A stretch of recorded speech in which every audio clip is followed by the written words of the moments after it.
Gente, mais um dia na rede. É um dia hoje de muito otimismo da minha parte, porque eu sempre falo que eu tenho grandes amigos, né, feras. E estou com uma pessoa aqui hoje que nosso relacionamento não é de tanto tempo, mas nós temos algumas semelhanças, né?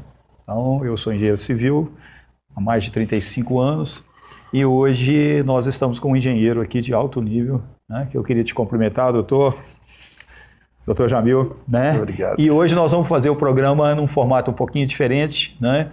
Jamil tem muitas coisas maravilhosas para conversar com vocês. Eu vou deixar ele no ar com vocês, tá? E eu te desejar boa sorte e traga esses conteúdos que você é mestre, porque esses conteúdos são muito necessários para a nossa engenharia no nosso cotidiano.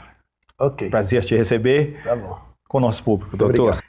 Ok, conforme o Luiz Carlos falou, nos apresentou, nos dando essa bela oportunidade de poder falar um pouco sobre o tema sobre o qual nos dedicamos durante toda a nossa vida, que foi a incorporação de edifícios, sobretudo neste momento de crise que o país atravessa.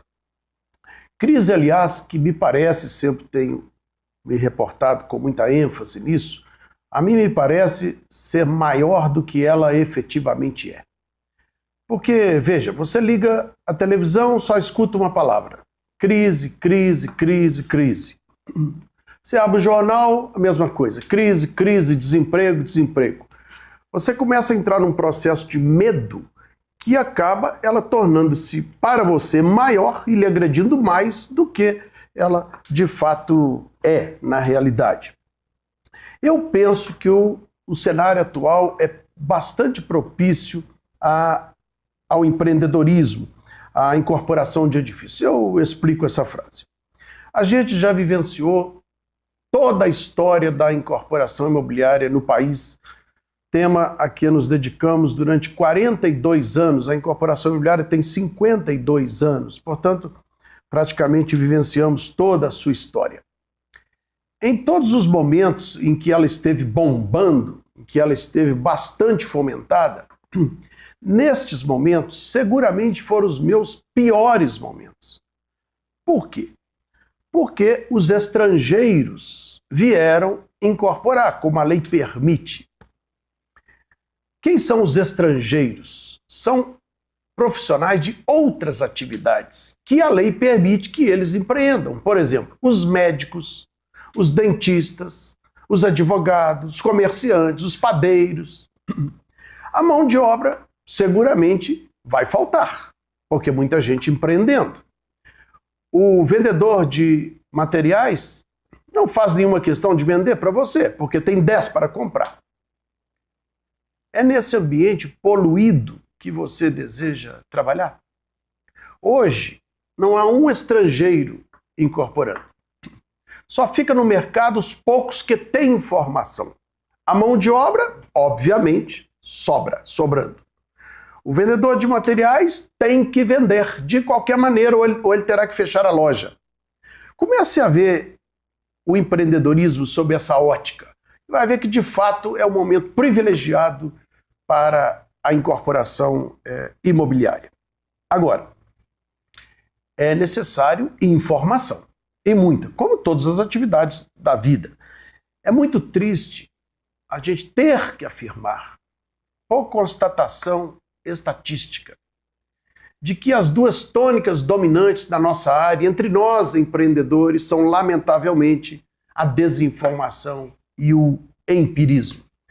Quando a incorporação imobiliária é planejada, com informação, vai gerar números que vão ser seguidos como uma bíblia, independentemente se há crise ou se não há crise, porque o incorporador segue números. Eu gostaria de conceituá-la, falar um pouquinho sobre a parte legal da incorporação imobiliária. Ela foi criada em dezembro de 1964, em pleno regime da ditadura militar, através da Lei 4591 de 1964.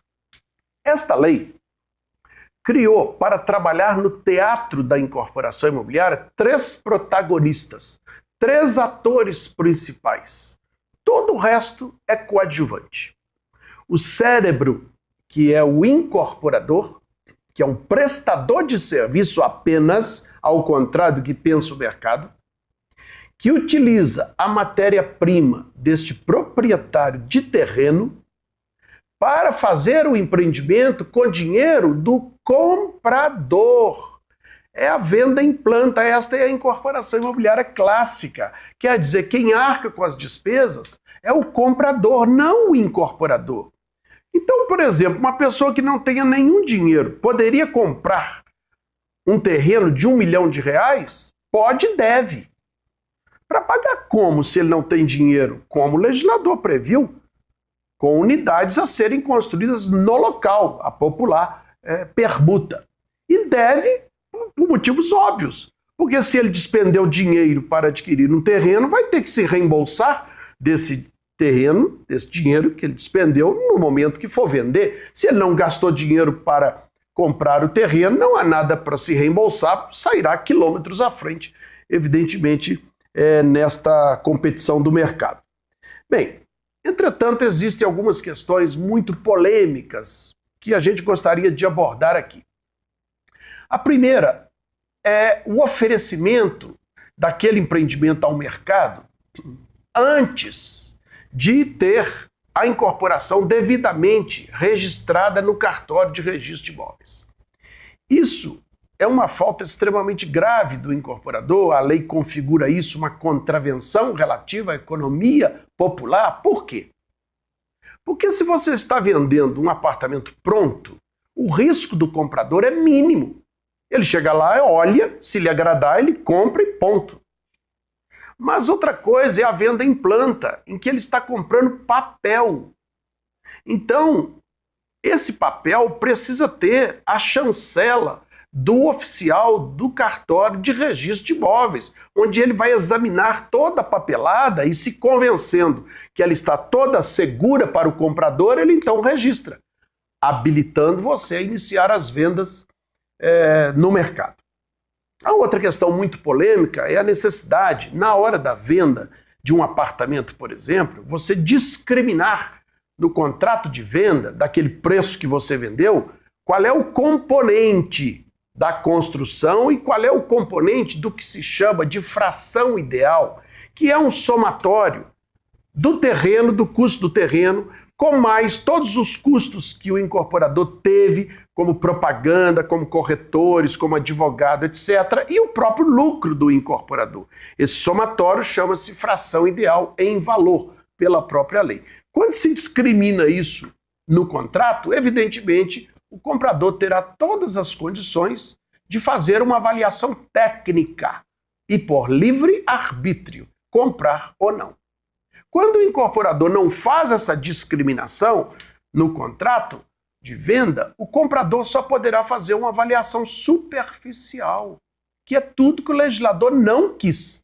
Daí, essa necessidade. Esses dois pontos são, de fato, polêmicos, porque, como reina a desinformação no mercado, muitos entendem da não necessidade desses procedimentos. Agora, evidentemente que ela é formada de 3 áreas. A parte técnica, a área técnica, que vai desde do próprio projeto de arquitetura, estudos de viabilidade, etc.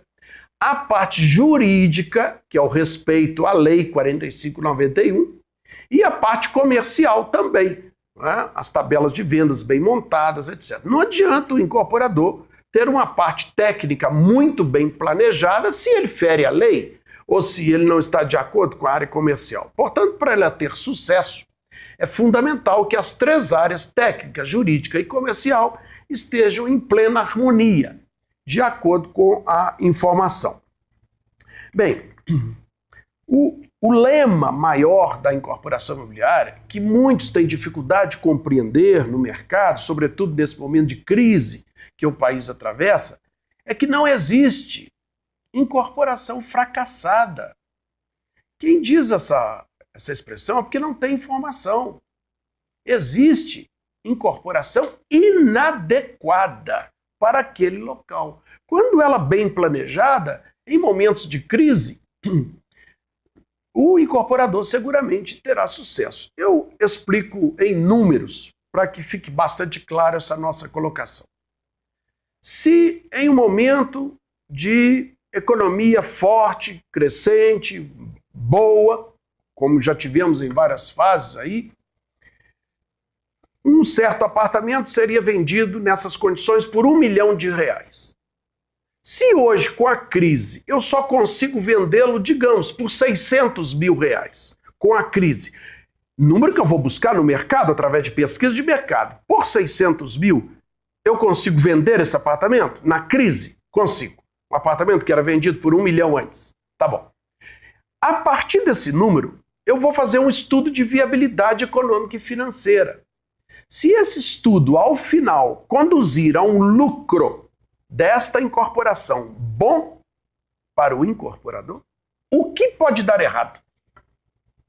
Portanto, atribuir à crise, à falta de dinheiro, à alta competitividade, a qualquer adversidade, o insucesso de uma incorporação imobiliária não cola. Faltou informação. O incorporador imprime o sucesso dela com essa dinâmica, digamos assim, de trás para diante, partindo do preço máximo, preço vendável, hoje na crise, e até descobrir qual é o seu lucro. Sendo ele bom, ele vai seguir aqueles números como uma bíblia, evidentemente. Agora, existem muitos mecanismos previstos na lei para fomentar essas vendas em planta, porque veja que o incorporador ele tem uma dificuldade de colocação dessas unidades no mercado, porque ele está vendendo papel. É diferente de vender um apartamento pronto. Um apartamento pronto, qualquer criança até poderia vendê-lo. Abre a porta e fala, mostra para o comprador, é isso aqui, ó, e o preço é tanto. Não há necessidade nenhuma informação. Diferentemente de vender papel. Então, é preciso ganhar a credibilidade do comprador. Por isso que o legislador disponibilizou alguns mecanismos. Um deles é o chamado patrimônio de afetação. É um dos mais importantes mecanismos de fomento às vendas, já que vai aumentar a segurança do comprador, reduzindo o seu risco a praticamente zero. Essa palavra é um pouco estranha para o cidadão comum, porque ela é uma palavra do advogado, é uma palavra jurídica. Afetar significa ligar a um fim. Que fim? O fim de concluir a obra de qualquer maneira. Então, por esse mecanismo, que tem custo zero, ele não gera custo, zero para você, zero para o comprador, é apenas uma cartinha encaminhada ao cartório de registro de imóveis, criando esse mecanismo, patrimônio de afetação, por ele, aquela obra ficará blindada, separada, apartada das outras obras da empresa e do patrimônio da própria empresa. De maneira que, se o incorporador vier a ter uma adversidade antes de terminar a obra, antes de lhe entregar o seu apartamento, se vier a ter a falir, por exemplo, a quebrar, aquela obra não se agregará à massa falida que vai ser constituída. Ela está blindada. O grupo vai dar uma banana para o incorporador que quebrou e vão continuar a obra.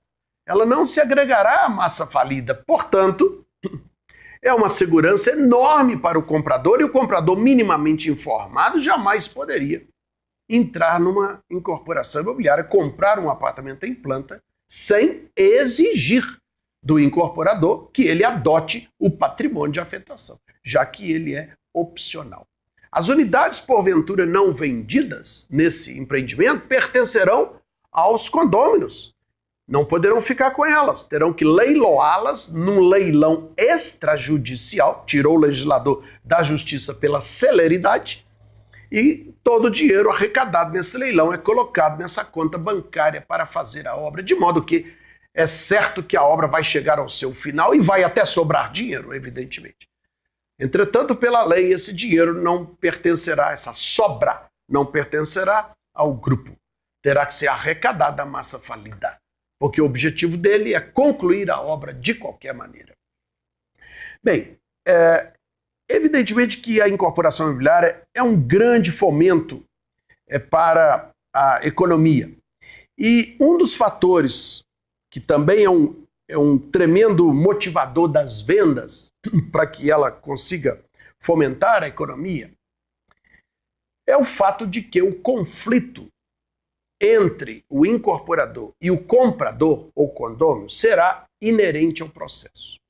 Porque, veja, é a venda do produto de maior valor que existe no mercado, que é um apartamento, por exemplo, vendido possivelmente ao mais leigo do mercado, porque o comprador é totalmente leigo na área imobiliária. Então, o conflito é inerente ao processo.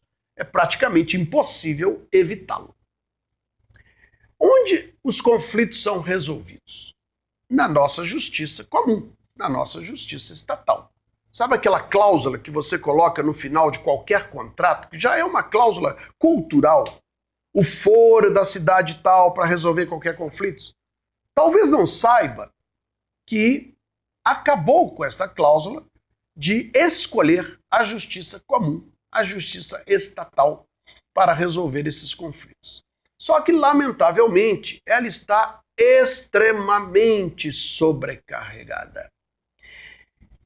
E sem contar que o julgador é um generalista.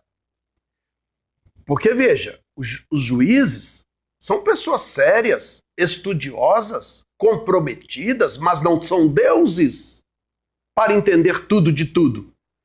Então, o juiz que vai julgar você possivelmente nem saiba o que seja uma incorporação imobiliária, porque cai na mão dele todo tipo de processo.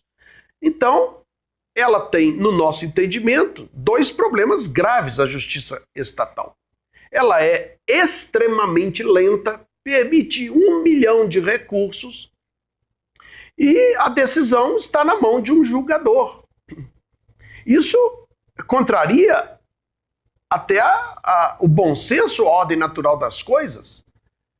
Em todas as épocas, desde os primórdios da civilização até o primeiríssimo mundo, chamado os países escandinavos, hoje, a Dinamarca, a Noruega, a Suécia, por exemplo, sempre em toda a história, o julgador é um especialista. Eu explico. Nos primórdios da civilização, quando dois índios disputavam uma Índia, disputavam na faca? Não. Havia regras. Tinham que ir ao ancião da tribo. Por quê? Porque ele já teve 5 casamentos. Então ele é um especialista em casamentos. Então lá na hora, com toda a experiência de vida dele, ele vai decidir com propriedade e celeridade. Ela vai ficar com você. Com você não. Com você ela não vai ser feliz. Então, veja que a decisão tem que vir de um especialista, que a justiça comum não tem como ofertar, porque o julgador é um generalista, como nós falamos. Por isso que surgiu no Brasil há 20 anos, em 1996, a justiça privada, que é a arbitragem. Aí sim seus problemas acabaram. Se houver um conflito na incorporação imobiliária, você vai decidir o conflito na justiça privada, na arbitragem. Lá, o processo não pode ultrapassar 6 vezes. É da lei. A Lei 9.307. Quase sempre ela acaba em algumas semanas. O julgador é um especialista. É esta condição para ser juiz ou árbitro da justiça privada. Por exemplo, aqui na cidade de Belo Horizonte, nós temos 3 câmaras de arbitragem. Sendo uma delas do próprio CREA. Os CREAs têm feito esse movimento nacional para criar a sua própria câmara de arbitragem. Você já imaginou você solucionar os conflitos de uma incorporação imobiliária, que é uma área eminentemente técnica, no CREA do seu estado?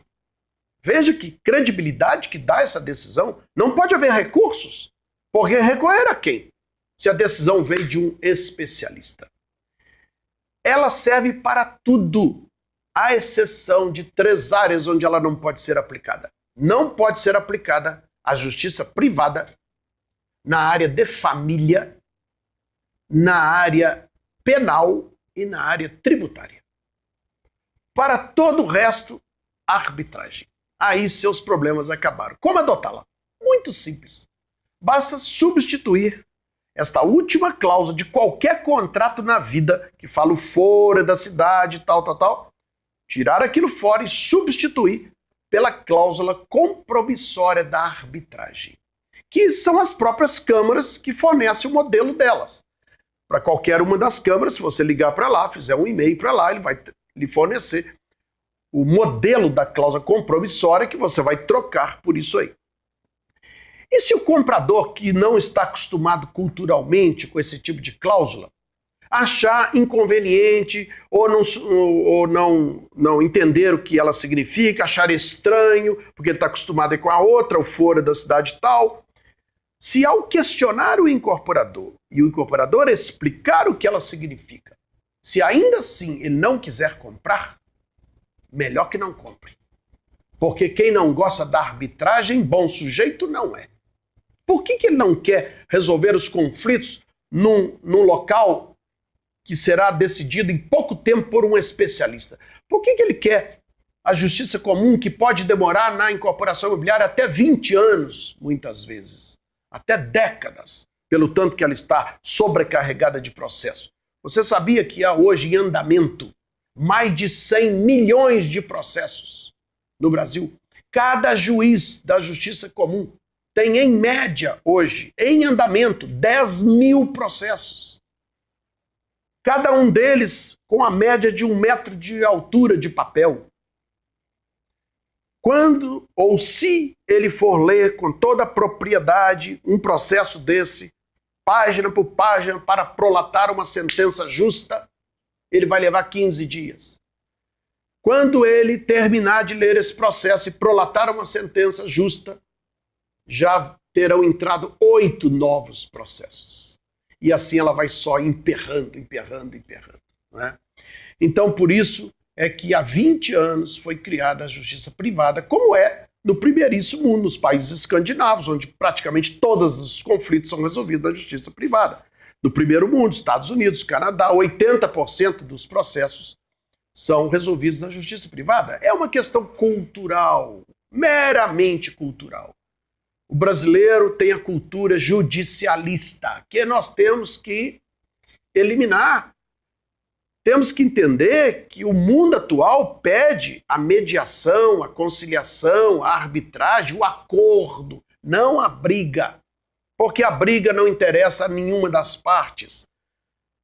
Ela só gera mais desgaste, dinheiro, tempo, precisa de um estômago para enfrentar um processo na justiça comum. Por isso é que ela cai como uma luva. É muito triste saber e comprovar, estatisticamente dizendo, que depois de 2 décadas de existência da justiça privada no Brasil, poucos são os cidadãos brasileiros que têm conhecimento dela.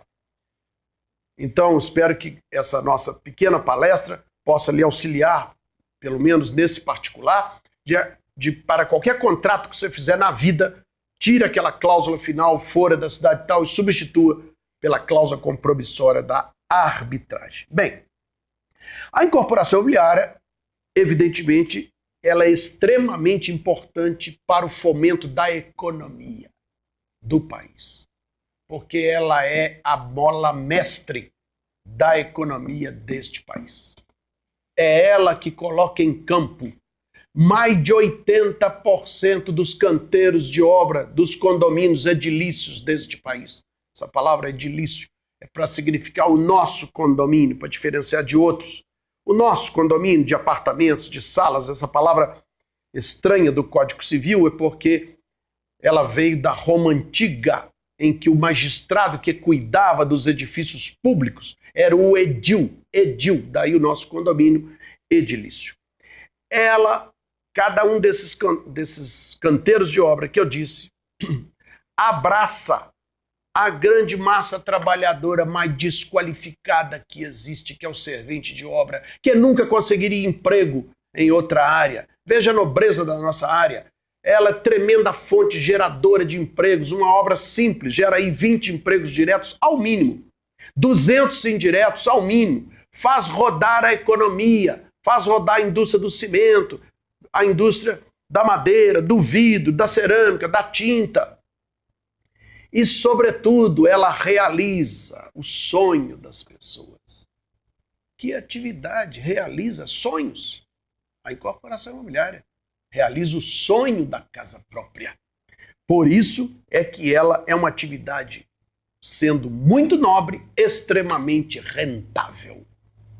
Talvez a atividade profissional mais rentável que existe no nosso país. Claro que o tempo que nos foi dado é um tempo relativamente curto, mas pensamos fazer uma exposição assim um pouco sucinta para despertar em você que está nos ouvindo o objetivo da incorporação imobiliária, e gostaria de, nessa parte final da nossa pequena exposição, dizer que, sentindo a extrema desinformação que existe no mercado sobre a incorporação imobiliária, depois que dedicamos a esse único tema durante 42 anos da nossa vida, achamos que poderíamos contribuir para os mais novos, formatando todo esse conhecimento que adquirimos ao longo de 42 anos, num pacotinho de 30 horas, que é ofertado ao mercado sob nome de curso Incorporação de Edifícios. Esse pacotinho, esse curso Incorporação de Edifícios, é ministrado no país inteiro e existe há 16 anos já, tendo tido mais de 13 mil alunos. Ele é ministrado quase todos os meses na cidade de Belo Horizonte e uma vez por mês em outra capital do país em todo esse tempo. Também para aquele interessado que não tenha condições de participar de uma turma dessa, criamos a sua versão online, pela internet, onde o aluno, o interessado, participa do curso na sua própria casa, faz o curso de acordo com a sua conveniência. Na versão online, ele tem 40 horas, um pouquinho mais extenso, embora não tenha uma única palavra a mais, porque como ele foi realizado, como eu ministrei o curso para uma câmera, evidentemente que ele é mais bem pronunciado, ele segue uma outra dinâmica acadêmica. E por isso ele tem 40 horas. O valor do investimento para eles são considerados por mim como simbólicos, que o objetivo foi apenas e exclusivamente levar informação às pessoas, não foi financeiro, tanto que o valor do investimento é meramente simbólico. Todas as informações, se você se interessar, e gostaria também de dizer que esse curso é disciplina em cursos de pós-graduação e MBA em diversas universidades, como, por exemplo, instituições de ensino também, como a Fundação Getúlio Vargas, como a Fundação Dom Cabral, como a UFMG, como a PUC Minas e dentre várias outras. Então, todas as informações sobre esse pacotinho, caso você deseje se interessar pelo tema, poderá obter no site do nosso curso, que é www.incorporaçãodeedifícios.com.br. Neste site você encontrará lá, primeiro, o menu Agenda, onde poderá comprovar, verificar todas as turmas que serão realizadas até o final do ano de 2016 nas diversas cidades do país. Terá acesso pelo site também ao curso online, mas a parte que nos dá o maior prazer. Você poderá constatar lá depoimentos espontâneos de mais de 100 alunos, onde a condição que exigimos para o aluno que desejar emitir seu depoimento é citar lá o seu próprio e-mail. Ninguém toma essa precaução, esse cuidado neste país. É uma situação que nós exigimos em nome da ética, em nome da seriedade. Poderá verificar lá o tanto que, de fato, o nosso curso tem atendido às aspirações do mercado, que nos gratifica muito. E eu gostaria de encerrar essa breve exposição com uma mensagem final que entendemos ser da nossa obrigação ética. Já falamos que a informação é extremamente importante na incorporação imobiliária. Mas ela sozinha não basta. É preciso mais. É preciso empunhar a bandeira da ética, que é o que falta na área imobiliária. Aí sim, podemos assegurar. Informação mais ética, podemos assegurar que o resultado virá. Muito obrigado a todos pela participação, pela presença ao assistir essa breve exposição e até uma próxima oportunidade, se Deus quiser.